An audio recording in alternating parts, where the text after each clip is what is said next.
2001 දරන චක්‍රලේඛනය නිසා සිදුවිය හැකි බලපෑම පිළිබඳව මාධ්‍ය ශාස්ත්‍රයේ නියුතු මහත්මයාන් දැනුවත් කිරීමට සඳහා තමයි අපි මේ මාධ්‍ය සාකච්ඡාව අද අපි මේක පැවැත්වීමට අපි බලාපොරොත්තු වෙන්නේ. මම හිතන්නේ දැනටත් ඔබතුමන්ලා දන්නවා ඇති පෞගේ කාලේ නිකුත් කරපු චක්‍රලේඛන කීපයක් වන සංරක්ෂණ සහ වනජීවි දෙපාර්තමේන්තුවේ යටතේ පාලනය වෙන වෙනත් රජයේ කලා ඉඩම් අමාත්‍යාංශයේ අවශ්‍යතාවයකට චක්‍රලේඛන මගින් පවරා ගැනීමට යෑම. ඒකට මේකේ බරපතලම තත්ත්වය තමයි මෑතේදී නිකුත් කරපු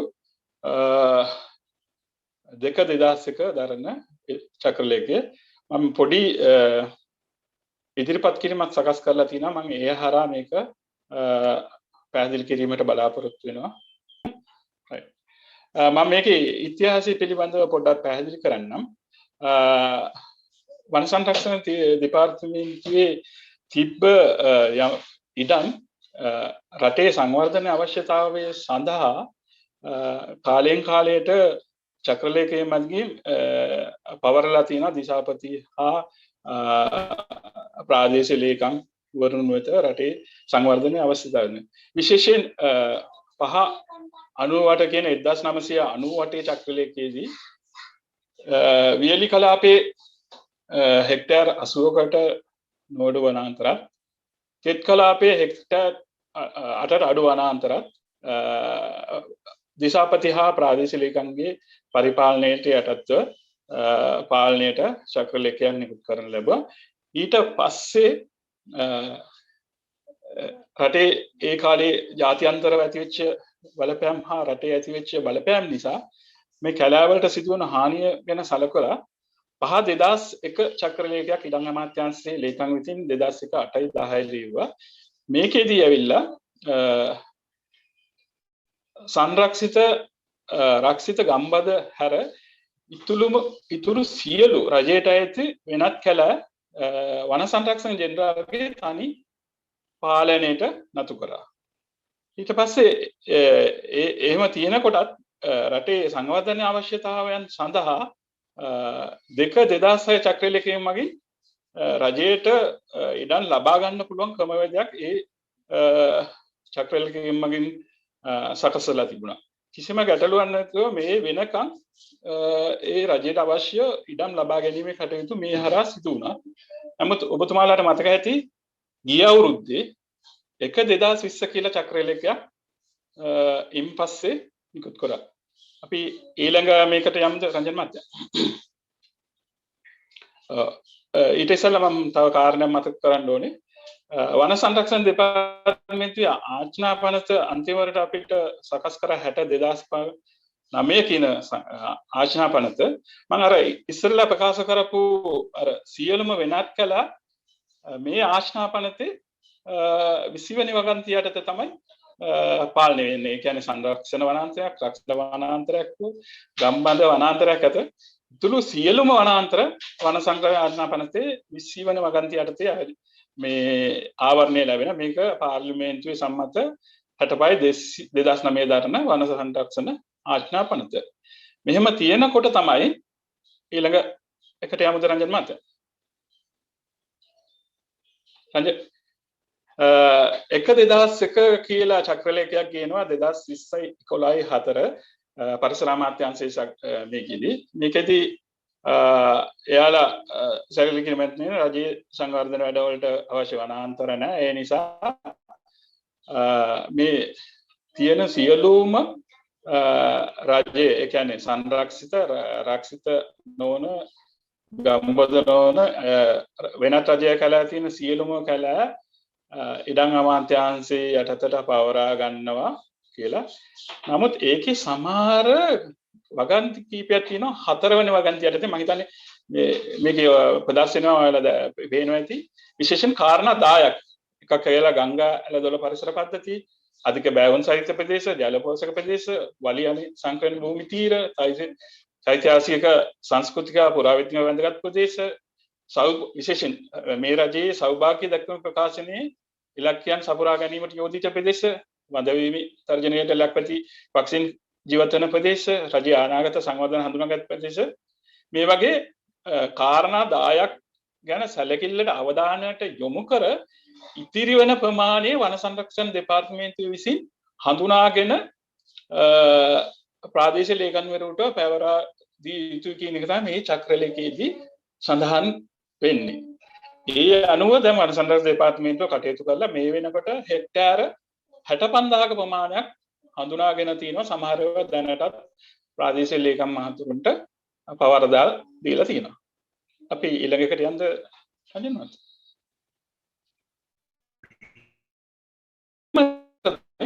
මේ පහුගිය 8 වෙනි මාසේ 6 වෙනිදා 2001 කියලා චක්‍රලේඛ අමාත්‍යාංශයේ ලේකම් විසින් නිකුත් කරනවා.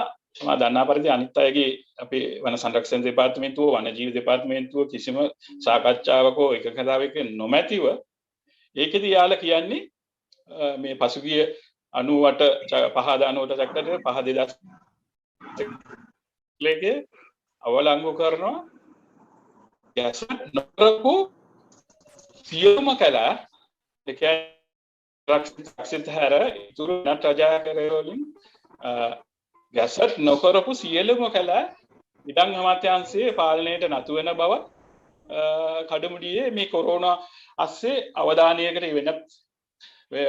වෙන තැනකට යොමු වෙලා තියෙන වෙලාවේ රටේ බහැරුම් ප්‍රශ්නයක් තියෙන වෙලාවේ මේක කඩමුඩියේ මෙයාලා මේ චක්‍රලේඛ නිකුත් කරන්නට කටයුතු කරනවා. මේක නිසා දැනට වන සංරක්ෂණ දෙපාර්තමේන්තුවේ විශාල වනාන්තර ප්‍රමාණයක් වගේම වනජීවි දෙපාර්තමේන්තුවේ යම් වනාන්තර ප්‍රමාණයක් විශේෂයෙන් ආසන්න හෙක්ටයාර ලක්ෂ 5කට ආසන්න ප්‍රමාණයක් ඇවිල්ලා මේක නිසා මේ අවධානයට ලක් වෙනවා. නැත්නම් වන සංරක්ෂණ හා වනජීවි සංරක්ෂණ දෙපාර්තමේන්තුවේ පරිපාලනයෙන් එළියට යනවා. මේක නිසා ලොකු පාරිසරික ජෛව විද්‍යාත්මක හානියක් සිදු වෙන එක කියන එක තමයි මම මෙතනදී ප්‍රකාශ කරන්න ඕනේ. මෙතනින් ඉහළට මේ පරිසරයට සිදුවන ජෛව විවිධත්වය හා ඒකට සිදුවන හානිය පිළිබඳව අපේ සන්ධානයේ උත්තරී සමිතික සමාජික කෙනෙක් ආචාර්ය වසන්ත ලියනගේ මහත්මයා මෙතනින් ඉදිරියට ඔයාලට කරුණු පැහැදිලි කරයි.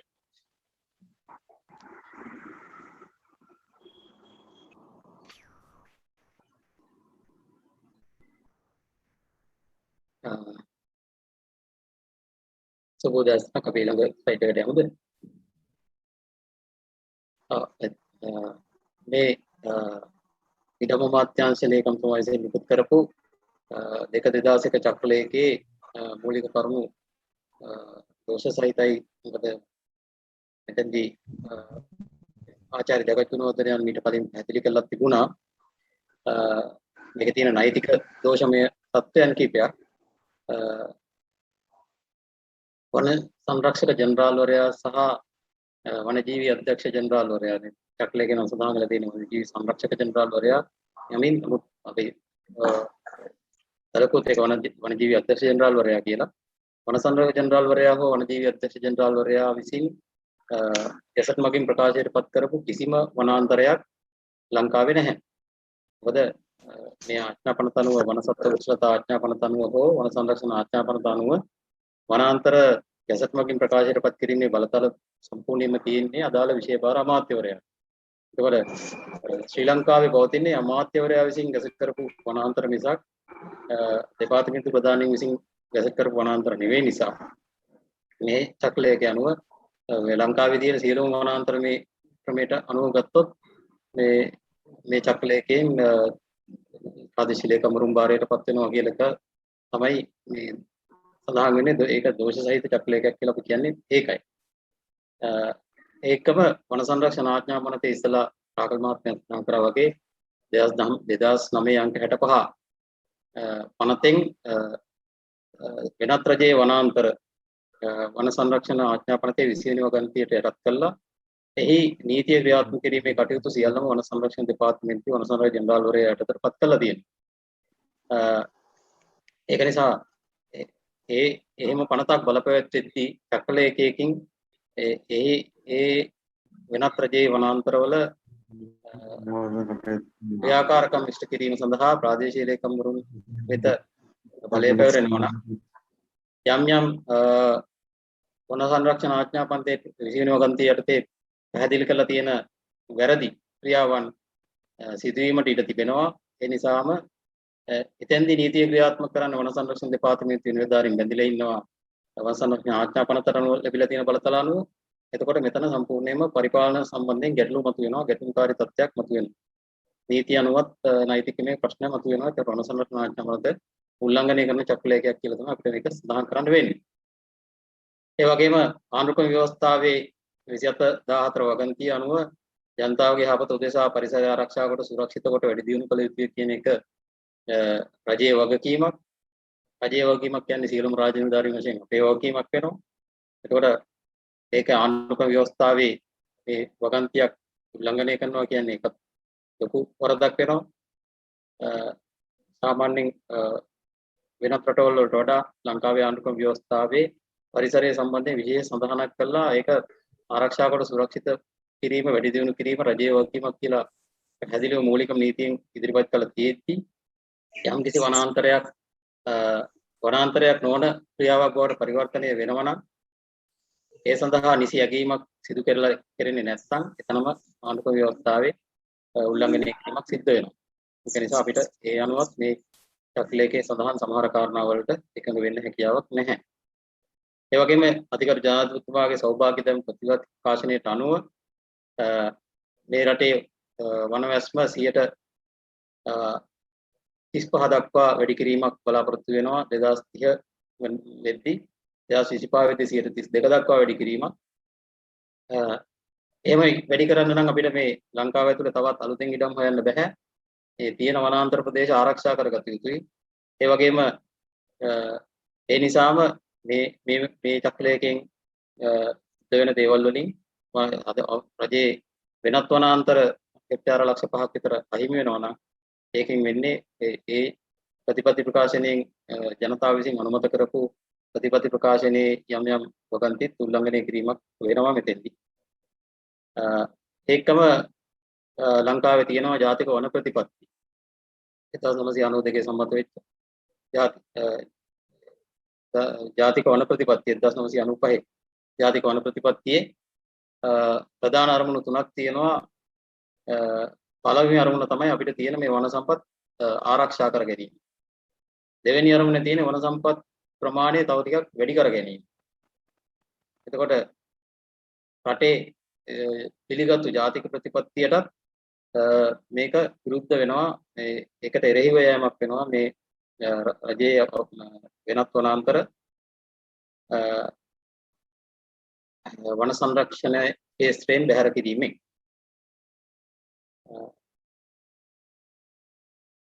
එතකොට අපි බලාපොරොත්තු අපි මේ ගණනය කිරීම වලට අනුව 2021 චක්‍රලේඛයේ ක්‍රියාත්මක වුණොත් මිහිතලයට අහිමි විය හැකි මේ වනාන්තර ප්‍රමාණය හෙක්ටාර ලක්ෂ 5කට අධිකයි කියලා ගණනය කරලා තියෙනවා. අපි ඊළඟ ස්ලයිඩ් එකට යමු.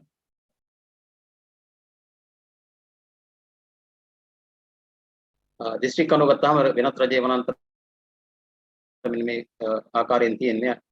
මෙතෙන්දී ගත්තාම තෙත් කලාපේ අනුකර කලාපේ සහ තෙත් කලාපේ වනාන්තර වෙනත් රජයේ වනාන්තර බොහොම අඩු ප්‍රමාණයක් තමයි තියෙන්නේ. නමුත් වියලි කලාපේ වෙනත් රජයේ වනාන්තර කියනවා. එතන රක්ෂිත සහ සංරක්ෂිත වශයෙන් ප්‍රකාශයටපත් නොකළ වෙනත් රජයේ වනාන්තර විශාල ප්‍රමාණයක් තියෙනවා. මේ චක්‍රලේඛයේ මගින් ඒ වනාන්තර වලට තියෙන රැකවරණය අහිමි වුණොත් තා විශාල වනාන්තර ප්‍රමාණයක් මේ රටට විතරක් නෙවෙයි ලෝකෙටම නැති වෙන්න පුළුවන්. ඒක නිසා තමයි අපි මේ සම්බන්ධයෙන් බොහොම සාධනීය පියවර ගැනීමේ අවශ්‍යතාවය මතු කරන්නේ. ඊළඟට ගස්වල වටිනාකම ඇතරම විද්‍යානුකූලව තහවුරු කරත් ඉතා විශාලයි. සාමාන්‍යයෙන් ගස් වලින් අපි ගන්න ප්‍රයෝජන කියන්නේ අපි ගන්න හුස්ම, ඒකනේ මූලික අවශ්‍යතාවය. හුස්ම සපයන්නේ ගහ. ඒ වගේම ඊළඟ අවශ්‍යතාවය ගත්තොත් ජලය, ඒක ලබා ගන්නෙ වනාන්තර පරිසර පද්ධතියක් තියෙන්න ඕනේ. ඊළඟ අවශ්‍යතාවය වෙන්නේ ආහාර. ඒකටත් වනාන්තර පරිසර පද්ධතියක් අවශ්‍ය වෙනවා. ඒ වගේම ඊළඟට අවශ්‍යතාවය වෙනවා අපිට ඇඳුම් පැළඳුම්. ඒවත් අපි ලබා ගන්න වනාන්තර වලින් ලබා ගන්න කොටස් වලින්. වාසස්ථාන යොදාගත්තත් මිනිසා ඇරෙන්න අනිත් සියලුම සතුන්ගේ වාසස්ථාන වෙන්නේ වනාන්තර.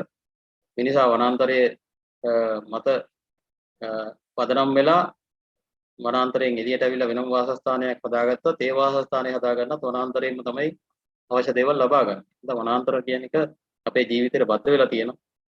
ඒ සාමාන්‍ය අපේ දැනුමින් අපි කියන ප්‍රයෝජන වලට අමතරව විද්‍යානුකූලව තහවුරු කරපු තව විශාල ප්‍රයෝජන ගොඩනගාවක් වනාන්තර වලින් අපේ ගස් වලින් අපිට ලැබෙනවා.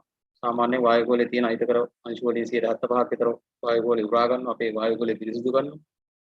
ශබ්ද උරා ගන්නවා. මෝටර රථයක් සාමාන්‍යයෙන් සැතපුම් 26000කදී ධාවනයේදී පිට කරන කාබන් ඩයොක්සයිඩ් එක ගස් අක්කරයකින් අවුරුද්දකට උරා ගන්න පුළුවන් කියලා හොයාගෙන තියෙනවා. වැදගත්ම දේ තමයි එක ගහකින් අවුරුද්දකට නිපදවන ඔක්සිජන් ප්‍රමාණය මිනිස්සු 10 දෙනෙකුට හුස්ම ගන්න ප්‍රමාණය. ඒක නිසා අපි හැම වෙලාවෙම සිහිපත් කරන්න ඕනේ එක ගහක් විනාශ කරනවා කියන්නේ මිනිස්සු 10 දෙනෙක් ඝාතනය කළා හා සමානයි. ඒත් මිනිස්සු 10 දෙනෙක්ගේ ජීවිතයට අවශ්‍ය වෙන ඔක්සිජන් ප්‍රමාණය සපයන ගහක් තමයි අයින් කරන්නේ. ඒක නිසා ඒ ගස්වල වටිනාකම ගැන මේ වගේ කරුණු හුඟක් මිනිසුන්ට දැනෙනවා කියලා අපි විශ්වාස කරනවා. ඒක නිසා තමයි මේ අවස්ථාවේදී මේ වගේ දේවල් ඉදිරිපත් කරන්න හේතුවේ. වාතය පිරිසිදු කරනවා. ඒ වගේම සේවන සැපීම මගින් ඇත්තටම මිනිසුන්ට පරිසරයේ හිතකර භාවයක් ලබා දෙනවා. ඊළඟට වනජීවීන්ගේ වාසස්ථාන වලින් 70%කට වඩා තියෙන මේ වනාන්තරවල මම ඉස්සෙල්ලා කිව්වා වගේ මිනිසා ඇරෙන්න අනිත් සියලුම ජීවීන් වනාන්තරමත් තමයි තාමත් යැපෙන්නේ. ගස්කොළන්වත් තමයි තාමත් යැපෙන්නේ. මිනිසාත් ගස්කොළන් මත යැපෙන්නේ. කැලෙන් එළියට ඇවිල්ලා පදිංචි වුණාට කැලේම කොටස් භාවිතා කරලා තමයි වාසස්ථානය හදාගන්නේ. ඒ වගේම ඉදිරියටත් කැලෙන් ලැබෙන දේවල් වලින්ම තමයි අපි ජීවත් වෙන්නේ. කියන්නේ උස්ම වල ඉඳලා සියලුම අවශ්‍යතාවයන් සපුරා ගන්න වනාන්තර වලින්ම තමයි ඉන්නේ. අපිට ආහාර නිෂ්පාදනය කරගන්න බෑ. මොකද ප්‍රාථමික නිෂ්පාදකය කියලා අපි හඳුන්වන්නේ ශාක.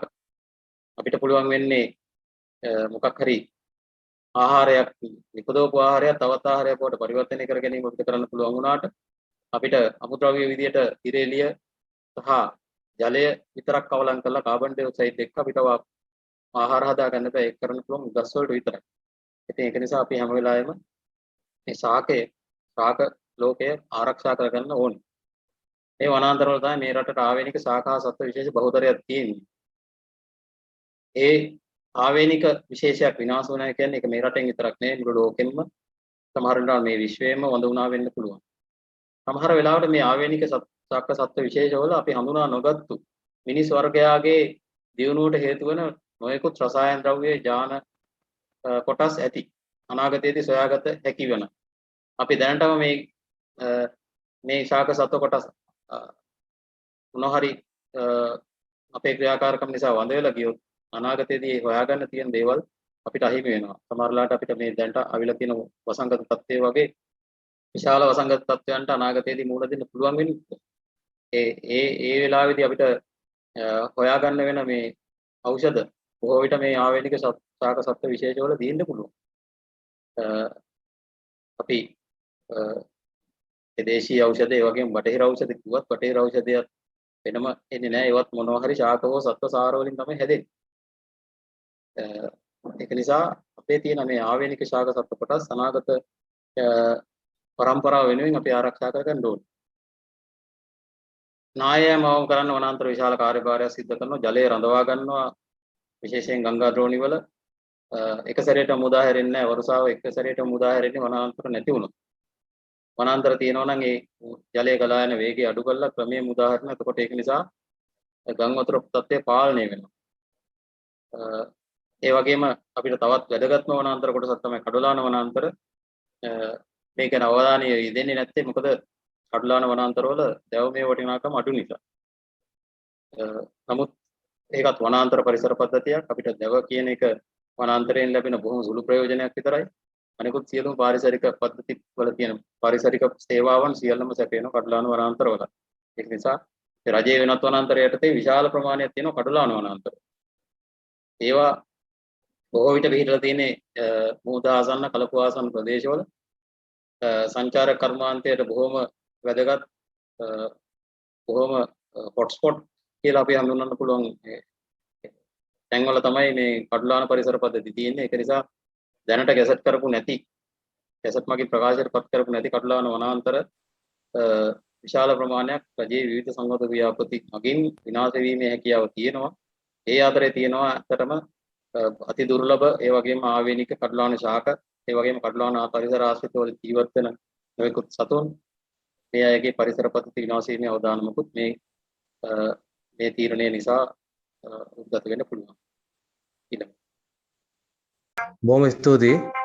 විශේෂයෙන් මේ අවස්ථාව ලබා දුන්න මේ සම්බන්ධව සහභාගී වෙන මාධ්‍ය ආයතන ඇතුළු සියලුම ආයතන වලට විශේෂයෙන් මම ගෞරවනීය ස්තුතිය පුද කරනවා. මේ පවතින තත්ත්වය මේ චක්‍රලේඛනය නිසා වනජීවී සහ වන සංරක්ෂණ වලට ඇතිවිය හැකි පවතින තත්ත්වය වාර්තා කිරීම සඳහා අපිට අවස්ථාව මේ මාධ්‍ය ආවරණය ලබා දීම සම්බන්ධව විශේෂයෙන් වන සංරක්ෂණ දෙපාර්තමේන්තුවේ නිලධාරීන් මේ සම්බන්ධව පැහැදිලි කරා වගේම වනජීවී සංරක්ෂණ දෙපාර්තමේන්තුවටත් මේ සම්බන්ධව පැහැදිලි කරන්න විශේෂයෙන්ම තියෙන්නේ මෙම කැලෑ මෙම රක්ෂිත ප්‍රදේශ වනජීවී සහ වන සංරක්ෂණ භූමිය ඇරෙන්න අනෙක් රක්ෂිත ප්‍රදේශවල වනජීවීන් සම්බන්ධව තියෙන කාර්යභාරය.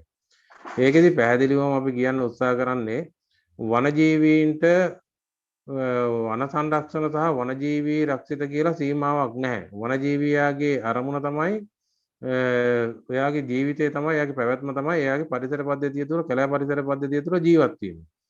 පැහැදිලිවම කියන්න ඕනේ දැන් අපේ මිනිසා පරිපාලනය සඳහා වනජීවී වන සංරක්ෂණ කියන භූමිය වෙන් කරලා තිබුණට වනතත්තාට මේ සියලු එක භූමියක් තියෙනවා.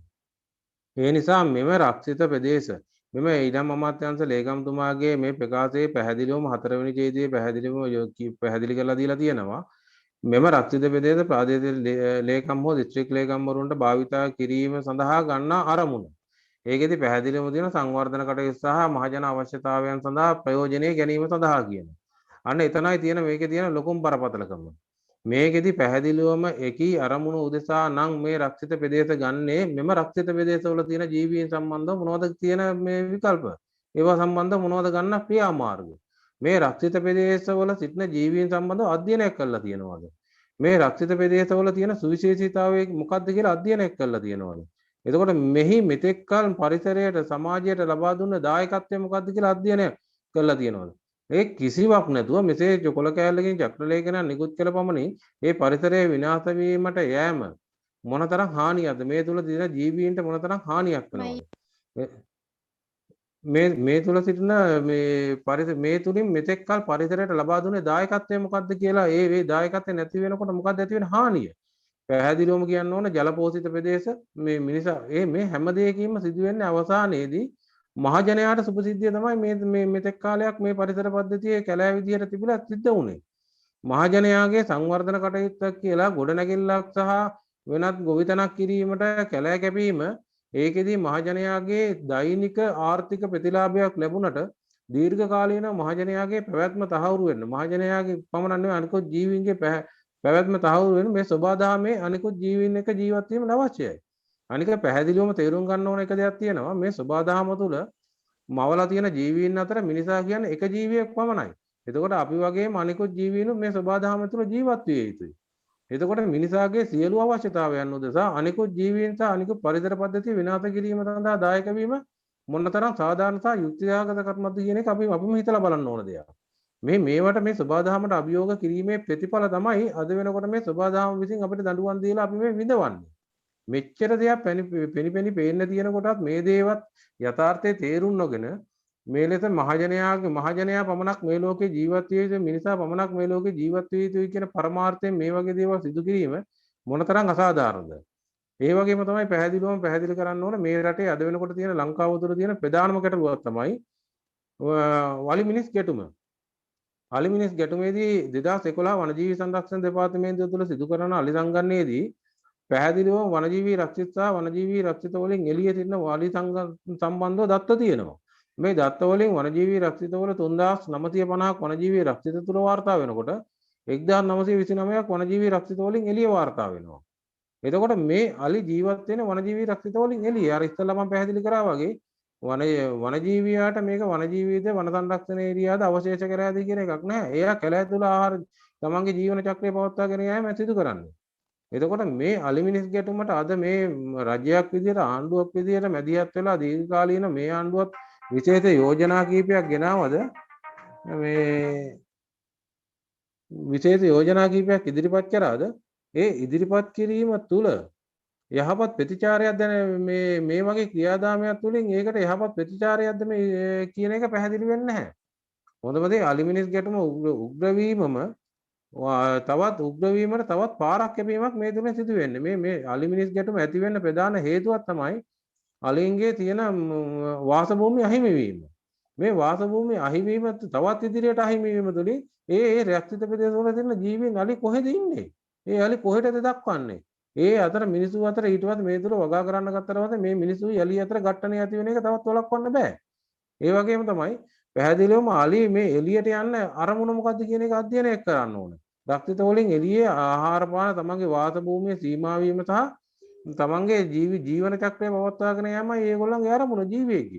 එතකොට ඒ තුල මිනිහා ගොවිතැන් කරලා ඉවරලා ඉබනැල්ල දබා දෙනකොට ඒ ආහාර වුණාට පස්සේ තවත් මේ තුලින් තවත් උග්‍ර ගැටුමක් වෙනවා. ඒ සඳහා ආහාර සඳහා යොමු වෙලා. මේකෙදි රක්ෂිතයක් ඇතුළට සීමා කිරීම මෙච්චර අලි ඝනත්වයක් ඒ තුල කොහොමද ජීවත් වෙන්නේ මේ ඒගොල්ලන්ට හම්බෙන මේ ආහාර පාන ඒ පරිසර පද්ධතිය කොහොමද? එතකොට මෙන්න මේ ගැටලු වලට විසඳුම් මොකක්වත් නැතුව මේ වගේ දේවල් කරලා මේ පරිසර පද්ධතිය විනාශ වීමට ඉඩ ඇරීම මේ තුලින් මොන තරම් අකටයුත්තක්ද කියන එකයි අපිට පැහැදිලි කරන් තියෙන්නේ. ඒ වගේම තමයි අද මධ්‍යම කඳුකරය වෙනකොට මධ්‍යම කඳුකරයේ කෑගල්ල දිස්ත්‍රික්කයේ ආදී ප්‍රදේශවල ශීඝ්‍රයෙන් පැති වෙන කොටි ප්‍රශ්නය, දිවියන්ගේ ප්‍රශ්නය, වන දිවියන්ගේ. මේ දිවිය රක්ෂිත ප්‍රදේශවල තියෙන දිවිය සහ මිනිස්සු අතර ගැටණයක් ඇති වෙලා නැහැ. හැබැයි මධ්‍යම කඳුකරයේ සහ මේ කෑගල්ල දිස්ත්‍රික්කයේ යටියන්තොට ආදී ප්‍රදේශවලදී මේ වන දිවි ගැටලුව ඇති වෙලා තියෙන්නේ මහජනයා සමග. ඒ වන දිවිය ඒ දිවියන් ඇති වෙලා තියෙන අවශේෂ කැලෑවල. එතකොට මේ දිවිය කොහෙද ඉන්නේ? මේ ජීවීන් කොහෙද ඉන්නේ? මින් ඉදිරියට තවත් මේක අලිමිනිස් ගැටුමක් වගේ වර්ධනය වෙන්නද මේ අවශ්‍ය පාර කැපෙන්නේ? ඒ වගේම තමයි පැහැදිලිවම කරන්න ඕනේ මේ ආවේනික ශාක විශේෂ මේ ගොඩාක් ශාක විශේෂ සහ සත්ත්ව විශේෂ ජීවත් වෙන මේ අවශේෂ කැලෑවල ලංකාවේ ප්‍රධාන සමතුලිතතාවයෙන් ඉහළ පරිසර පද්ධතියක් හිමි කෑගල්ල රත්නපුර ආදී ප්‍රදේශවල ලංකාවට ආවේනික ශාක හා සත්ත්ව විශේෂ විශාල සංඛ්‍යාවක් තියෙනවා. මේ ශාක හා සත්ත්ව විශේෂ සංඛ්‍යාව වනජීවි සහ වන සංරක්ෂණ දෙපාර්තමේන්තුවේ මායින් තුලම නෙවෙයි ඒවා එළියේ තියෙන්නේ. එතකොට ඒවට මොකද වෙන්නේ? ඒවට මොකද්ද වෙලා තියෙන්නේ? ලංකාවට ආවේනික ශාකයක් විනාශ වෙලා ගියොත් ඒ ශාකය නැවත ස්ථාපිත කරන්න කොහෙද කරන්නේ? මේ ලෝකෙම තුරන් වෙලා ගියාට පස්සේ ඊට පස්සේ අපිට අපේ ළමයින්ටත් ෆොටෝ එකකින් පෙන්වන්න මැරෙන්න ස්වභාවික පරිසරයේදී මේක දෙපෙන්නේ නැති වෙනවා. මේ වගේ කරුණු රාශියක් මේ චක්‍රලේඛනයේ නිර්මාණය කිරීම තුළ ඇත්තටම ඇති වෙලා තියෙනවා. ඒ වගේම තමයි මේ චක්‍රලේඛනයක් මේ සම්බන්ධව සමාජයට මුදා හරින්න සහ ඒට අදාළව කටයුතු සිදු කරන්න මේ සම්බන්ධව අධ්‍යයනයක් කරන්න ඕනේ. මේ සම්බන්ධ මේ පරිසර පද්ධති පිළිබඳ අධ්‍යයනයක් කරන්න. මේ අධ්‍යයනයක් කරලා ඉවරලා මේකේ තියෙන වටිනාකම මෙතෙක් කල මේකෙන් දුන්න දායකත්වය මොකක්ද? ඒ වගේම මේකෙන් මේ විදිහට ප්‍රයෝජනයක් ගත්තොත් මේවට දෙන විකල්ප මොනවද කියන යෝජනා තියෙන්නේ. ඒ කිසිවක් නැතුව කොළ කැලලක් ඉදිරිපත් කරන චක්‍රලේඛනයක් විදිහට මේ චක්‍රලේඛන ඉදිරිපත් කළා වල ඒකට අවශ්‍ය කටයුතු කරන්න හදනවා. ඒ කටයුතු කිරීම තුළ මේකෙන් අකටයුතු වෙන්නේ සමස්ත මහජනයාටමයි. මේ දෛනික එක දවසේ ආර්ථික ප්‍රතිලාභයක් උදෙසා මේ වගේ පරිසර පද්ධතියක් විනාශ කරන්න ගියාම ඉදිරියේදී ඇතිවෙන ලංකාවල ඇතිවෙන මේ පරිසරයට ඇතිවෙන හානිය මොනවද? මේ පිළිබඳ අධ්‍යයනයක් කළා වාර්තා කළා මේ නිශ්චිත මායින් සහිතව මේ කොටසක් සීමා කරන්න නෙමෙයි. මේ පරිසර පද්ධතිය මේ ආරක්ෂා කිරීම තුළින් මේ පරිසරයේ ස්වභාවධර්ම මිනිස්යා වගේම අනෙකුත් ජීවීන්ට මේ තුළ ජීවත් වීමට ඉඩ සැලසීම තුළින් අපිට සමතුලිත ජීවිතයක් මේ තුළ ගත කරන්න පුළුවන් වෙනවා. ඒ නිසා පැහැදිලිවම වනජීවී සංරක්ෂණ දෙපාර්තමේන්තුවේ ප්‍රධාන වෘත්තීය සමිතියක් විදිහට අපි වෘත්තීය සමිතිය එකමුතුවම නියෝජනය කරමින් මේ පරිසර එකමුතු කේන්ද්‍රය එකමුතුවත් එක්ක අපි ඒකාබද්ධ වෙලා තියෙනවා. ඒ නිසා වනජීවී දෙපාර්තමේන්තුව නියෝජනය කරමින් අපි පැහැදිලිවම මේ සම්බන්ධව දැඩි විරෝධය එල්ල කරන අතරම මේ වැළැක්වීම සඳහා ගත හැකි ඕනෑම වෘත්තීය ක්‍රියාමාර්ග වලට දායක වීමට අපි සංගම් සූදානම් වෙනවා කියන එක පැහැදිලිව මේ අවස්ථාවේදී ප්‍රකාශ කරන්න ඕනේ. බොහොම ස්තුතියි. බොහොම ස්තුතියි සානුක මහත්තයාට. මම පොඩි නිවැරදි කිරීමක් කරන්න ඕනේ. ඉස්සර මීට කලින් අදහස් ඉදිරිපත් කරපු ආචාර්ය වසන්තලීන මහත්තයා ඉදිරිපත් කරපු ඉදිරිපත් කිරීමේදී දෙක 2001 කියලා මේ ස්ලයිඩ් එකේ සඳහන් වෙලා තිබේ. ඒක නිවැරදි වෙන්න ඕනේ 2 2030 කියලා. ඒක නිවැරදි කිරීමක් කරනවා. ජීවිතයෙන් අදහස් ඉදිරිපත් කරා. ඒක මේ ස්ලයිඩ් එකේදී මම කියෙව්වා 2021 කියලා. හරි හරි සර්. වනජීවි දෙපාර්තමේන්තුවේ වෙනුවෙන් තව මහත්තයෙක් ඉන්නවා අදහස් ඉදිරිපත් කරන්න.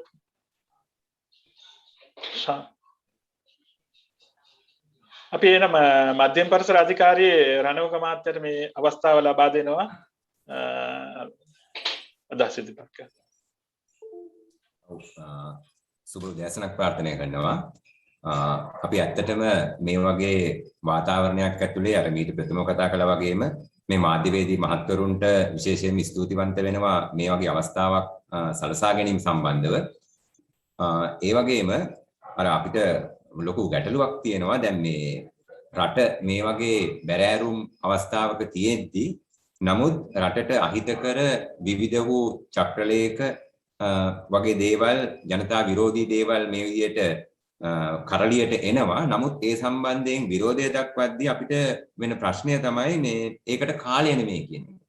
නමුත් අපිට සිද්ධ වෙනවා මේ ආකාරයෙන් හරි අපේ විරෝධය ප්‍රකාශ කරන්න මධ්‍යම පරිසර අධිකාරිය හැටියට අපේ වෘත්තීය සමිතියට මෙහෙම ගැටලුවක් තියෙනවා මේ ඉඩම් අමාත්‍යාංශයේ ලේකම්තුමා විසින් නිකුත් කරපු මේ චක්‍රලේඛය මගින් පරිසර අමාත්‍යාංශයේ ලේකම්තුමා විසින් ඉදිරිපත් කරපු 2001-6 චක්‍රලේඛය අහෝසි වීමක් සිද්ධ වෙනවා. ඒ අහෝසි වීමත් එක්කලා මේ මිහිතලයට අපේ ලක් දෙරණට අවශේෂ කැලෑ හැටියට නම් කරන. මේක අවශේෂ කැලෑ නෙමෙයි ඇත්තටම. අවශේෂ කියන වචනයත් මම හිතන විදිහට ඒකට ගැලපෙන්නේ නැහැ.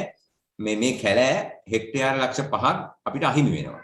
මේ අහිමිවීමත් සම්බන්ධව අපිට මේ අහිමිවීම සිද්ධ වුණොත් අපිට ඇති වෙන බලපෑම් සම්බන්ධව පරිසර නිලධාරී සංගමය හැටියට අවධානය යොමු කළා. ඒ නිසා වෙන්න අපි මේ වෘත්තීය සමිතිය එකමුතුවත් එක්කලා මේ විරෝධතාවයට එකතු වෙනවා.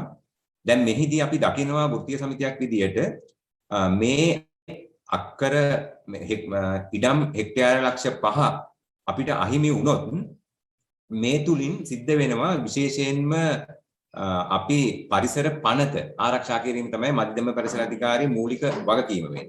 පරිසර පනත ආරක්ෂා කිරීමේදී පරිසර පනත වෙනුවෙන් ක්‍රියාත්මක වීමේදී අපිට විශේෂයෙන්ම වැදගත් වෙනවා වාතය, ජලය, පස කියන කාරණා තුන ආරක්ෂා කර ගැනීම. ඉතින් මේකෙදී අපි දකිනවා අපිට අනාගතයේ මුහුණ දෙන්න වෙන ලොකු බැරෑරුම් ගැටලුවක් තමයි මේ විදියට මේ අක්කර හෙක්ටයාර ලක්ෂ 5ක් මේ විදියට අපිට අහිමි වුණොත් අපිට දැඩි උෂ්ණත්වය ඉහළ යාමකට මුහුණ දෙන්න සිද්ධ වෙනවා. ඉතින් මෙන්න මේ ඒ වගේම දැන් අර මීට පෙර සඳහන් කරා වගේම ඔක්සිජන් විශාල ප්‍රමාණයක් අපිට ලැබෙන්නේ මේ වනාන්තර පද්ධතියේ මේ ශාකවලින්. ඉතින් එතකොට අපිට අර පහුගිය දවස්වල කතා කරා වගේ ඔක්සිජන් කන්නද කියලා අහපු රටක ඉතින් මේක ඇත්තටම ගැටලුවක් වෙන එකක් නැද්ද කියලාත් හිතෙනවා. ඒ වුණත් ඉතින් ඇත්තටම ඔක්සිජන් ප්‍රතිශතය මේ විදිහට පරිසරයට අඩු වුණොත් ඒක අපිට ලොකු ගැටලුවක් වෙනවා. මම හිතන විදිහට වර්තමානයේ මිනිස්සුන්ට සමාජයට මේක මොන විදිහට තේරෙයිද කියලා දන්නේ නැහැ. දැන් අද උෂ්ණත්වය අද වෙද්දී ඔක්සිජන් ප්‍රතිශතය පරිසරයේ ගොඩක් අඩු වීගෙන පරිසරයට අවශ්‍ය ඔක්සිජන් ලබා ගැනීමේදී මේ අපි මේ අර ඔක්සිජන් නිෂ්පාදනයක් සම්බන්ධව කතා කරනවා. මේ ඔක්සිජන් නිෂ්පාදනය ගැන කතා කරද්දී අපිට සිද්ධ වෙන්නේ මේ පරිසරයේ තියෙන ඔක්සිජන් තමයි ලබා ගන්න සිද්ධ වෙන්නේ. ඒ නිසා අපි දකින්න ඕන මේ අපිට ඔක්සිජන් නිර්මාණය කරන්න නිෂ්පාදනය කරන්න තියෙන්නේ මේ අපේ අවට තියෙන ගස්කොළන් ටික ඒ ක්‍රියාවලිය ප්‍රභාසංශ්ලේෂණ ක්‍රියාවලිය පමණක් බව. ඒ නිසාම අපිට මේ උෂ්ණත්වය ඉහළ යාම නිසා කාබන් ඩයොක්සයිඩ් ප්‍රතිශතය ඉහළ යනවා. කාබන් ඩයොක්සයිඩ් ප්‍රතිශතය ඉහළ යාම තුලින් ඒ වෙන හානිය අවම කරන්න පුළුවන් අපිට මේ ශාකවලට තමයි ඔක්සිජන් උරාගෙන මේ කාබන් ඩයොක්සයිඩ් උරාගෙන ඔක්සිජන් පිට කිරීම තුලින් මෙන්න මේ ක්‍රියාවලියට දැඩි බලපෑමක් සිද්ධ වෙනවා. මෙන්න මේ වනාන්තර පද්ධතිය විනාශ වීමෙන්. ඊට අමතරව අපි දකිනවා ලෝකයේ දැනට ප්‍රවණතාවක් තියෙනවා බොහෝ නගරවල හිටි ගමන් මිනිස්සුන්ට ඔක්සිජන් හිඟකමට මුහුණ දීලා ඇතිවෙන ගැටලු. ඒ අවස්ථාවලදී අපිට සිද්ධ වෙලා තියෙනවා ඒ රටවල් වල මිනිස්සු මිනිස්සුන්ට කොතැනකට හරි කවුන්ටර් එකකට ගිහිල්ලා ඔක්සිජන් ලබාගෙන නැවත පියවි තත්ත්වයටපත් වෙන්න. ඉතින් එවැනි තත්ත්වයක් ලංකාවට තාම ඇති වුණේ නැහැ. එවැනි තත්ත්වයක් ඇති වුණාම තමයි අපිට මේ ගැටලුවේ බැරෑරුම්කම තේරෙන්නේ. ඒ නිසාවෙන් අපිට අද ලැබිලා තියෙන මේ වාසනාවන්ත සම්පත ආරක්ෂා කරගන්න එක අපේ යුතුයකමක් වගකීමක් වෙනවා. ඒ වගේම රජයේත් ඒක වගකීමක් වෙනවා. ඊට අමතරව මේ විදියට මේ ඉඩම් ප්‍රමාණය අපිට අහිමි වුණොත් විශාල පාංශු ඝාතනයකට වගේම සෝදාපාලුවකට අපිට මුහුණ දෙන්න සිද්ධ වෙනවා රට ඇතුලේ. මේ නිසාවෙන්ම අපේ පවතින ජලාශවල රොන්මඩ තැන්පත් වීම මේ වගේ විශාල බැරෑරුම් එකින් එක ගැට ගැහුණු ප්‍රශ්න රාශියකට මුහුණ පාන්න සිද්ධ වෙනවා. ඉතින් ඒ වගේම අපි රටක් හැටියට දැනට සූදානම තියෙනවා අපි ජාත්‍යන්තර සම්මුතීන් එක්ක එකඟ වෙලා තියෙනවා අනාගතයේදී අපි හරිත බල ශක්තියකට යාම සඳහා. නමුත් හරිත බල ශක්තියකට ගමන් කරන්නේ කොහොමද කියන ගැටලුව තියෙනවා. අපේ මේ පවතින කැලෑ ටික එලි කළා මේ විදිහට සෝදාපාලුලක් කළා ජලාශ ටික ගොඩ වෙලා අවශ්‍ය ජලය අපිට නැති වෙලා මේ විදිහට තත්ත්වයක්පත් වුණොත් අපි කොහොමද මේ හරිත බල ශක්තිය කරා ගමන් කරන්නේ කියන ගැටලුව අපිට ඇති වෙනවා. ඒ වගේම අපි රටක් හැටියට අපිට තියෙන ලොකුම සම්පතක් තමයි අපේ සෝබා සෞන්දර්යය. අපිට මේ සංචාරක ව්‍යාපාරය ඩොලර් උපයා ගැනීමේදී වගේ හැම කාරණාවකදීම අපිට තියෙන වටිනාම සම්පතක් වෙලා තියෙන අපේ සෝබා සෞන්දර්යය. මේ සෝබා සෞන්දර්යය අපිට අලෙවි කරන්න පුළුවන් ආර්ථිකමය වටිනාකමක් ලබා ගන්න පුළුවන් දෙයක්. මෙන්න මේ සෝබා සෞන්දර්යයට විශාල හානියක් සිද්ධ වෙනවා මම හිතන විදිහට මේ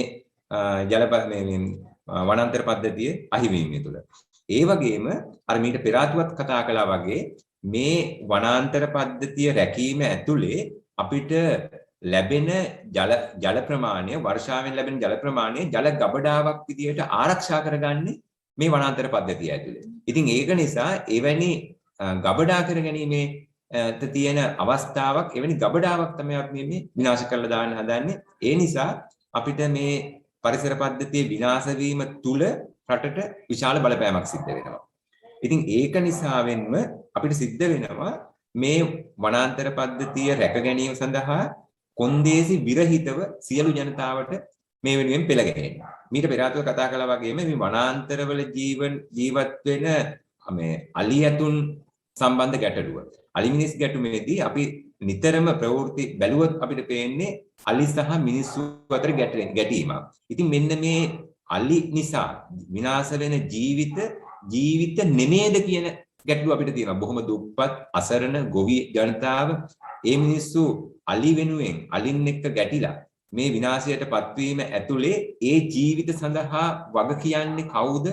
වග කියන්නේ මොන ආකාරයෙන්ද කියන එක සම්බන්ධව අපිට ගැටලුවක් තියෙනවා. ඒ නිසා වෙන්න අපිට මේ වනාන්තර පද්ධතිය ආරක්ෂා කරගන්න සිද්ධ වෙනවා. දැන් මෙහෙම යද්දි වර්තමානයේ අපි දකිනවා අපි මේ වනාන්තර විනාශ කළා වුණාට අපිට ප්ලාන්ටේෂන් කරන්න පුළුවන් කියලා. ප්ලාන්ටේෂන් කරන්න කිරීමේදී අපිට වෙන ගැටලුව තමයි ප්ලාන්ටේෂන් කොච්චර කළත් අපිට මේ වනාන්තර පද්ධතියකින් ලැබෙන නිසි ලබා ගන්න පුළුවන් ඒ ඵල ප්‍රයෝජන ප්‍රමාණය ඒ ආකාරයෙන් කවදාකවත් ලබන්න බැහැ. ඒ නිසා වෙන්න අපිට සිද්ධ වෙනවා මේ ප්ලාන්ටේෂන් කිරීමට වඩා අපිට මේ පවතින වනාන්තර ප්‍රමාණය ආරක්ෂා කරලා පවත්වා ගැනීම. දැන් උදාහරණයක් හැටියට විල්පත්තු වනාන්තරය විනාශ කළා. ඊට පස්සේදී උසාවි නියෝගයක් ආවා නැවත ප්ලාන්ටේෂන් කරන්න.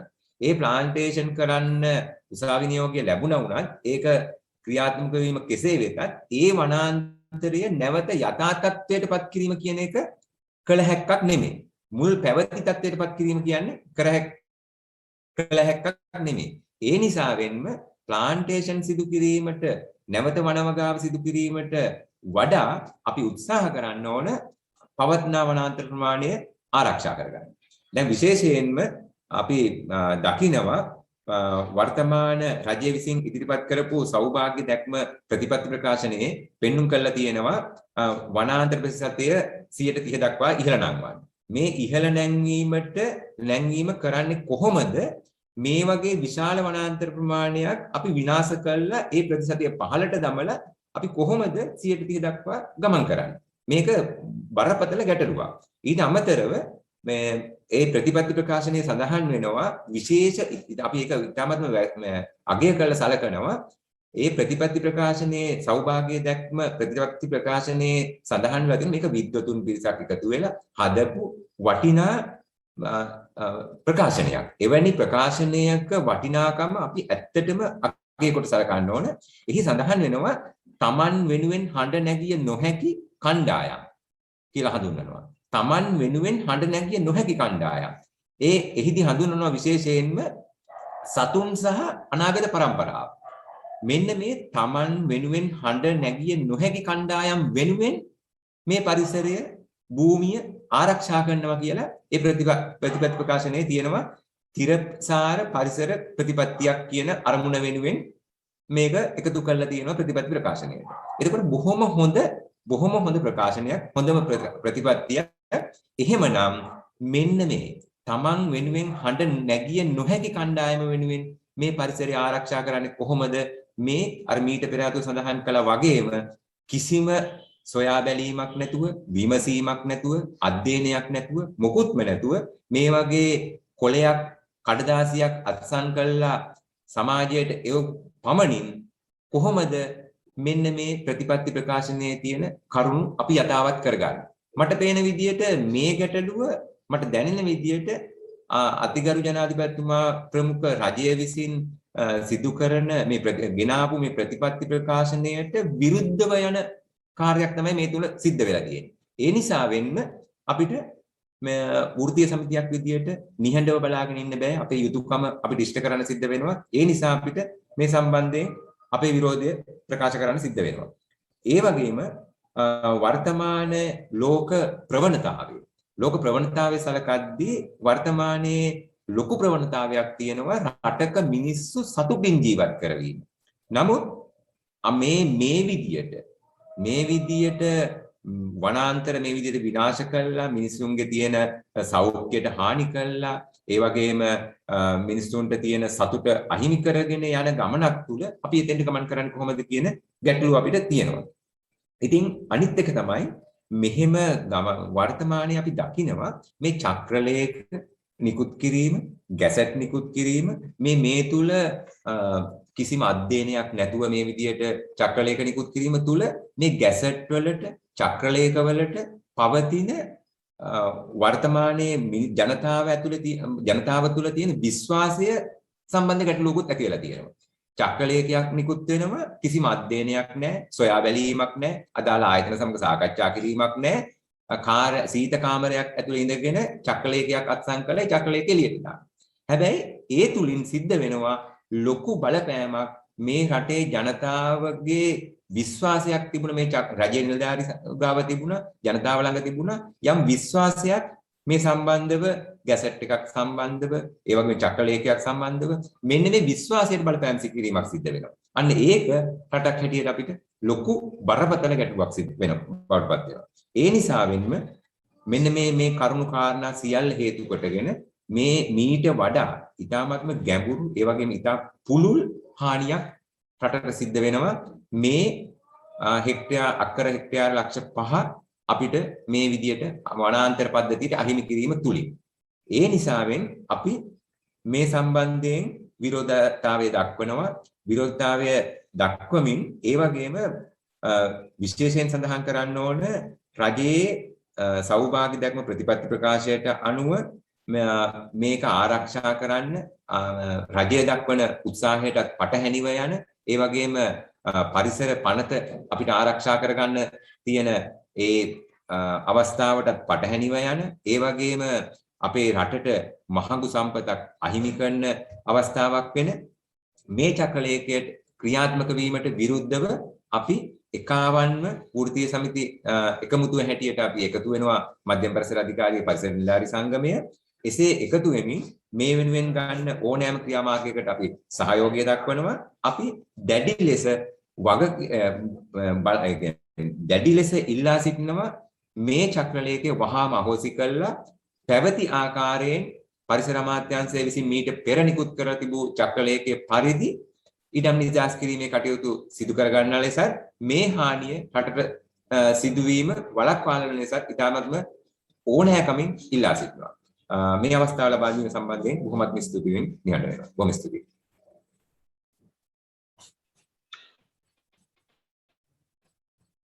ස්තුතියි අජිත් රණවක මහත්තයා. මේ ළඟට මාධ්‍යයේ ඉංග්‍රීසි මාධ්‍ය කටයුතු ඉන්න නිසා ආචාර්ය සන්තලේනගේ මහත්තයාට ඉංග්‍රීසියෙන් මේක සාරාංශයක් ඉදිරිපත් කරන ලෙස ගෞරවයෙන් ඉල්ලා සිටිනවා.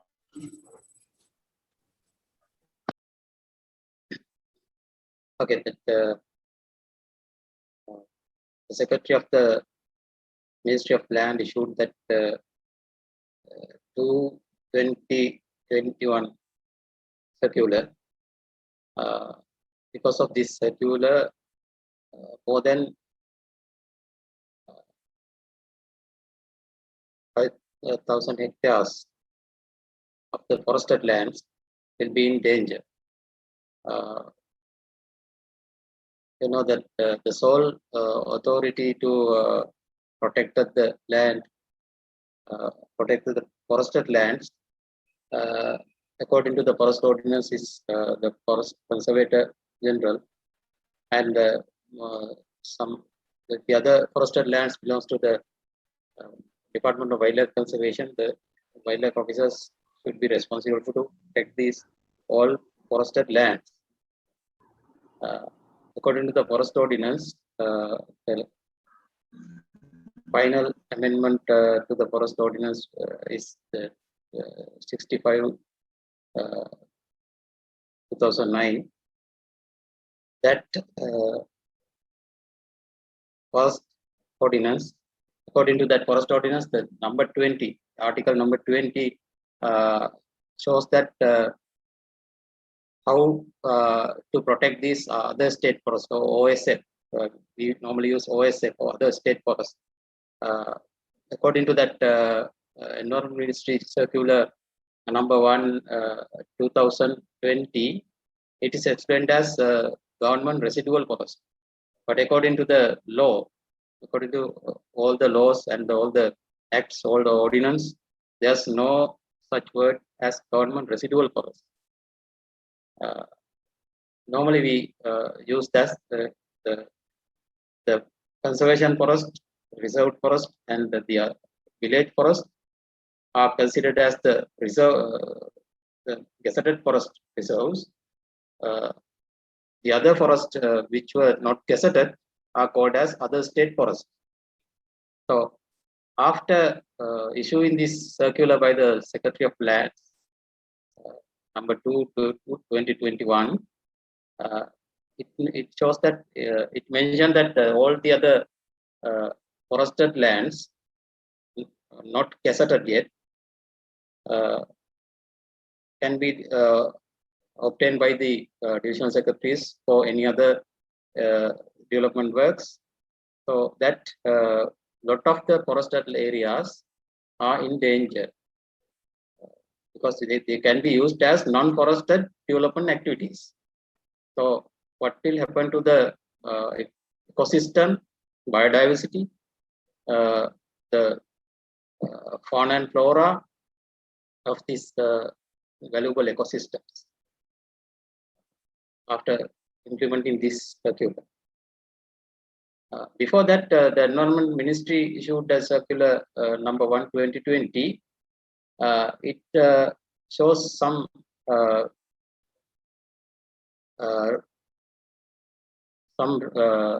reasons for protecting environmental sensitive areas. In that article 4 of that circular, the section 4 of the circular, it mentioned that the riverine or that catchment reserves should be protected. Slope areas should be protected. Watersheds should be protected. And also that the elephant corridors, so elephant transit areas should be protected. And also the historical, cultural and archaeological valuable areas should be protected. And also according to the government manifesto the Saubhagya that vision for a prosperity. It is mentioned that within 10 years, the forest cover should be developed as up to 35% of the land area. So for that government manifesto, we have already identified what are the areas should be protected or should increase the forest cover. Include these areas also still not gazetted. They are also can be categorized as OSF or other state forests. So according to that environment ministry circular, these areas should be protected. These are not should come to the administration of the division secretaries. And the seventh one is the threatened plant species and threatened animals, threatened faunal species should be conserved, and the areas including those threatened plants and animals should be protected, not to be taken to for the development activities. Also, the government has identified some future development areas, so it should be available for the future development areas, not to be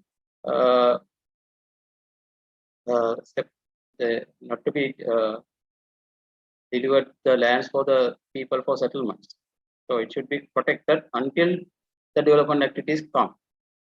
And also the forest department has its annual programs and future programs, the action plans. So we have this the forest enhancement program also funded by the national budget. So those areas, identified areas should be protected for conservation. So it is a very good circular, because some areas, the important areas should be protected. It is as it is mentioned. But the next one, the recent circular issued by the Secretary of the Lands, Secretary of Land Ministry, it is not considered about that Ministry of Environment circular also. The only thing is it describes as that the cancelled circulars from the circular number 1/2020, it is mentioned in this new circular and asked that the other lands should be come under the administration of the divisional secretaries. So this circular is not totally tally with that environment ministry circular, and before issuing this circular, there's no consent from the Ministry of Environment or that departments, relevant departments. They are not given their consent also. And there are many technical errors in this circular also. It was mentioned before. So I think by implementing this land circular, it may be a big problem in the administration and also the implementing legal activities. It may be a problem between that forest officers and the government administrative officers. And scientifically also, we should have to protect our natural ecosystems, because our basic needs, the main basic need is oxygen, then the food, the water, then food, then our dressings, habitats or housings, all should come from the forest related ecosystems. So we have to protect this valuable ecosystem, and it is a very must thing we have to do, because in our basic law, the constitution of the Sri Lankan government, it's mentioned clearly that the government has the responsibility to conserve and protect the nature for the well-being of the people. As well as that in that constitution, there's another statement that all the citizens have the responsibility to protect and conserve this nature. So, any person who is doing something bad for this ecosystem or some disturbance to this ecosystem can be categorized as they are violating the constitution, and it is violating that the government manifesto, that the vision for the prosperity. So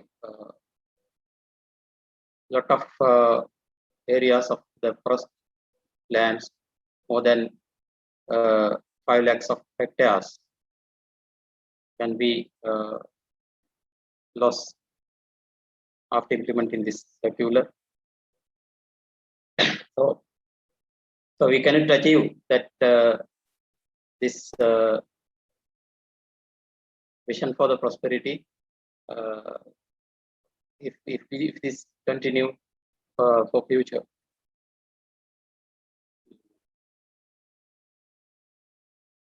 In the mountain area and the low country wet zone areas, we have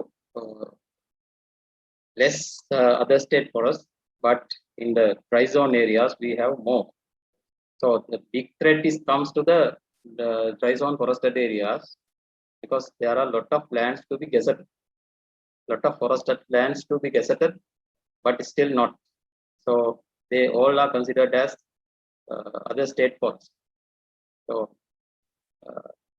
there's a big threat in the dry zone areas where the rainfall and the rainfall is very low that area already. So if it is happening, if it is continuing, the destruction of these forest areas, the rainfall can be lower. Okay, then it will be affected to our crop production also the biodiversity and the ecosystem services. And there are other valuable forested areas. We can say that mangrove areas. Normally the mangroves are not economically considered well, because there are no valuable timber species in that mangrove forest. But when we considering about the ecosystem services, mangroves are very important. So lot of mangrove areas are located in that beach areas and the lagoon areas. They are very valuable location for the tourism also. So a lot of development activities are coming, development projects are coming for targeting these areas, these mangrove areas. So we have to protect these areas. If it is available as other state forest, I mean that the mangrove areas are not gazetted yet, are in a very bad condition here, facing a very bad threat according to this circular. So I think these are the very important things for the forest conservation.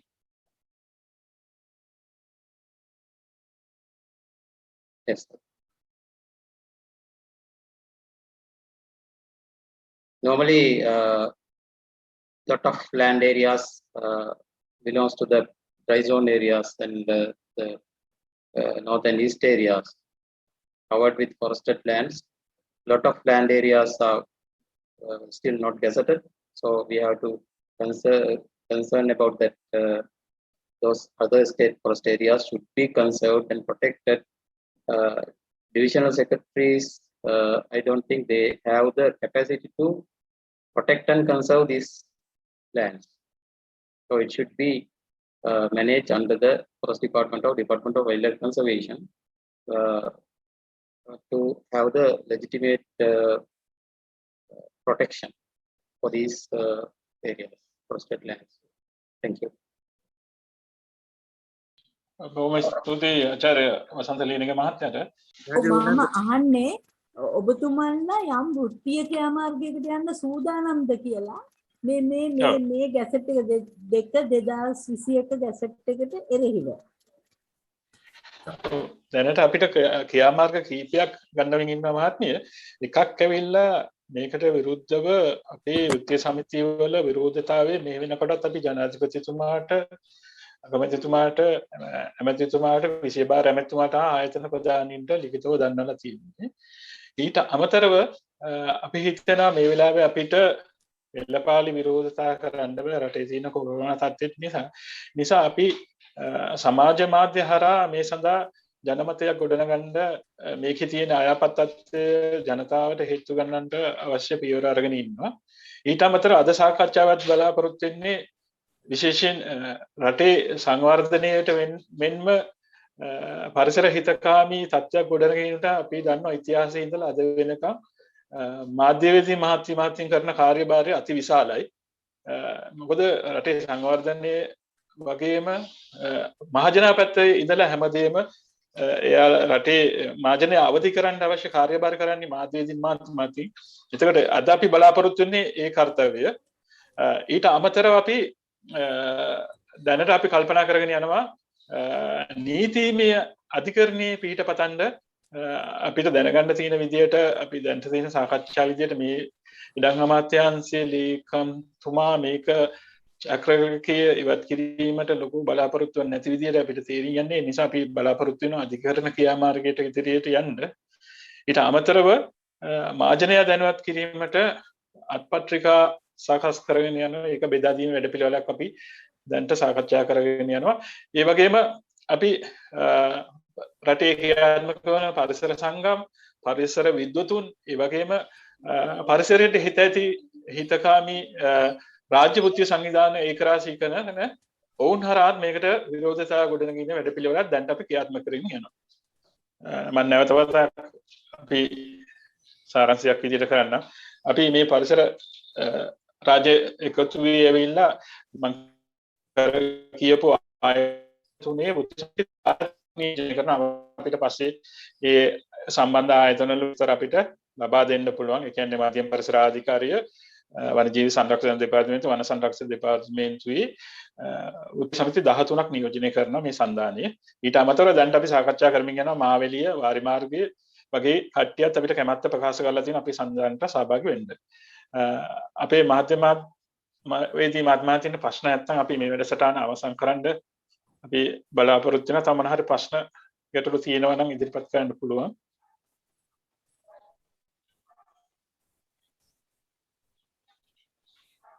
එහෙනම් අපි ප්‍රශ්න නැති නිසා මේ වැඩසටහන මෙතනින් අවසන් කරමු. මම හිතන්නේ මම අර ඉස්සෙල්ලා මතක් කරපු විදිහට මේ චක්‍රලේඛයේ ක්‍රියාත්මක වුණේ අපිට අහිමි වෙන වනාන්තරය ඇවිල්ලා හෙක්ටාර් සන්න ලක්ෂමාරක්. ඒතර ඔබතුමාලා තුමියලා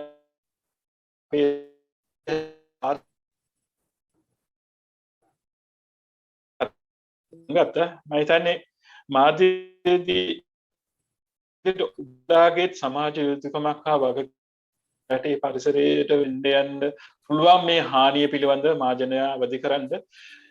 මොකද හොඳ අපේ රටේ කාර්යභාරයක් ඔබතුමන්ලා මේ මාජනයට ලබා දෙන තොරතුරු පදම් ගන්න අවදි කරගෙන වුණ පෙරගමන විදියට කටයුතු කරන්නේ මාධ්‍යයේදී ශේෂ්ත්‍රයෙන් මාත්මාත්මි. ඒ නිසා අපි බලාපොරොත්තු වෙන ලේකට විරුද්ධ ඔබතුමන්ලා ඔබතුමියන්ලාගේ සහයෝගය ලැබෙයි කියලා අපේ පැත්තෙන් අපේ මේ වෘත්තීය සංවිධානයේ ඉන්න වෘත්තීය සමිති නිරන්තරයෙන් ඒ වෙනුවෙන් අපි පෙනී සිටිනවා. ඔබලා ඉල්ලන ඕනම තොරතුරක් ඕනම වෙලාවක අපි ලබා දීමට ලෑස්ති. අද මාධ්‍ය සාකච්ඡාවට පැමිණි අපි සන්දානීය ස්තුතිවන්ත වෙනවා. ඒ වගේම මේ වැඩසටහන සංවිධානය කිරීමට සහායක වූ පරිසර වික්ෂි කේන්ද්‍රයේ හේමන්ත විතානගේ මහත්තයා ඇතුළු කාර්ය මණ්ඩලයත් ඒ වගේම අපේ වෘත්තීය සමිතියේ